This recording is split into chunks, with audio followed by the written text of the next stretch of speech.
Hi, it's Jim Ferguson here with another one of my short videos for you. Now, it's often said that the most expensive advice you'll ever get is free advice. And I think there's a lot of truth in that old saying, because in my experience, I've always found that the people who speak up first and the people who speak up loudest are often the people who actually know least about the subject they're talking about. People who are a bit wiser, a bit more knowledgeable, they'll sit back, they'll think, and they'll consider, and they might be a little bit quiet, but they will take time and they will, before they answer any questions and come up with their opinions.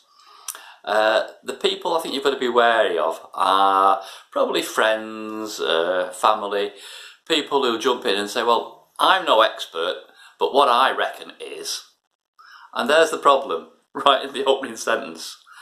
I'm no expert, and let's face it, if they've not set up their own business, or if they've not done whatever it is you're doing, they're not an expert. They've not been there. They've not done it. So really, if you want to get advice, you've got to get advice from someone who's actually been there, seen it, done it, got the t-shirt, as they say. Now, I've been in this online business for a couple of years. And in that time, I built up friendships with people in the same online business, and they act as kind of mentors for me. Now, it's an online business, so we communicate online. I can send them an email, we can arrange a Skype call, and every now and then, if I've got a problem, I can get in touch, and they'll give me the benefit of their experience. Now, that is actually free advice, but it's taken time to develop that kind of relationship and that kind of mentorship that's ongoing. But as I say, I take my business seriously, so I also invest in a business coach. That's someone I actually pay. We meet once a month. We meet for a couple of hours and we review my plans, my achievements, my business plan, also my attitude, my mindset. We talk about a lot of things. And the great benefit of having someone like that is that though they sit outside the business, they hold me accountable.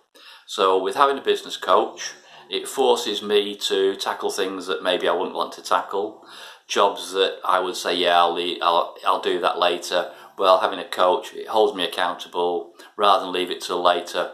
I've set a deadline.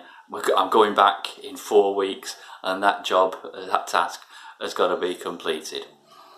So it really is a beneficial thing to have a proper business coach. I mean, think about it. If you were a top-class sportsman, a top-class golfer, tennis player or whatever, you'd have a coach. In fact, you wouldn't have one coach. You'd probably have half a dozen. You'd have, a couple of coaches for every aspect of your game. You'd have a coach for your attitude, your mindset. You'd probably have a business coach as well, looking after you as well. So my recommendation is, if you're serious about business, if you're serious about actually achieving results, then get yourself a coach. It might seem like an unnecessary expense, but believe me, the time, the money invested in a coach pays for itself, many times over. So that is my, dare I say it, that's my free advice for today. But please consider it, think about it, and if you're serious, go out there, find yourself a coach, find yourself a mentor. Hope that gives you a little bit of inspiration, and if it did, just give me a like, leave a comment, and I'll see you in the next video. Thanks again for watching.